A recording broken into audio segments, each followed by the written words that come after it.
Dito. Kailan ba nagsimula? Hindi ko alam eh, nung itong bala, bakasyon namin eh, parang nagkaroon na hindi ko maintindihan. Mahawag sa inyo. Okay. Pag ganito ko, Ayan, sakit. Oh. ang tawag dito is digger vein. Hindi mo napansin na pinipit yan dito. Ayan o. Tingnan o. Sakit nga, pag binabuhat ko. Konting ganun lang. Ayan, kahit diinan, kahit paabutin ko yan o. Wala, eh. Kahit paabutin ko yun dyan, wala. O, ito. May babalik kami kaya hindi ko ano eh. Digger vein ang tawag ito.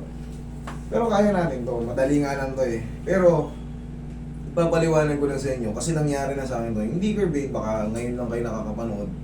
Madali lang tong treatment na to, yung digger vein. Kailangan nyo lang susundan to. Tinreat ko na.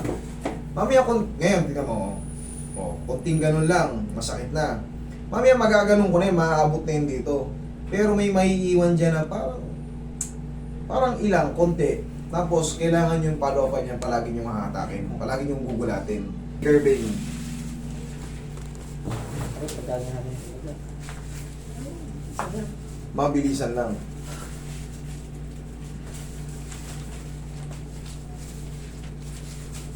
Habang lumilipas yung mga segundo, kakalma na yan.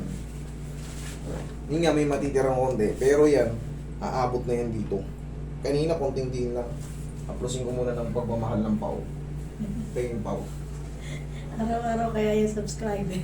Araw-araw nanonood sa'yo. Salamat po. Oo, araw-araw ko ngayon lang. kasi nasa Pagkagaling sa bakasyon trabaho, tiltar ka agad yan sa TV. Marami kayong matututunan doon. Marami kayong Oo. matututunan doon.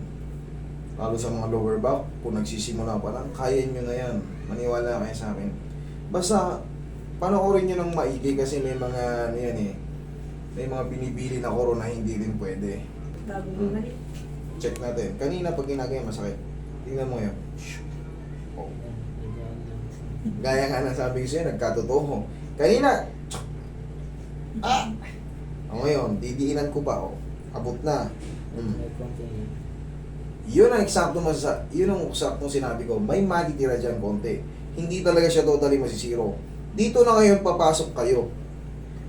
Hahawakan nyo siya rito. Kahit hindi siya tumunog, lasing ko muna yan. Ganun, basta, kahit hindi siya tumunog, basta biglayin mo lang ganun. Yan.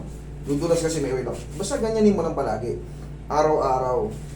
Mga 2 linggo pa ang ano yan. Yung konting natira dyan. Pero ang mahalaga, wala na. Kumbaga, kaya-kaya mo na. Bearable na yung mga pagdididiin dyan. Kasi pag hindi yan naayos, nakita nyo naman, very tasa lang. Nako. Hindi na makabuhat pag ano. Hindi makakabuhat sobrang sakit niyan. Yun ang totoo. Pero gaya nga na sabi ko, may matitira dyan. Tignan nyo maigi yung follow-up ha. O, hawakan nyo dito. Isagad nyo yung daliri nyo pag ganyan. Kahit hindi siya tumunog, basta pahatak ng pag ganito mamo. Kasi kayo ang gagawa eh. Sagad nyo, hawakan nyo dito. Ganun lang. Paangat ha.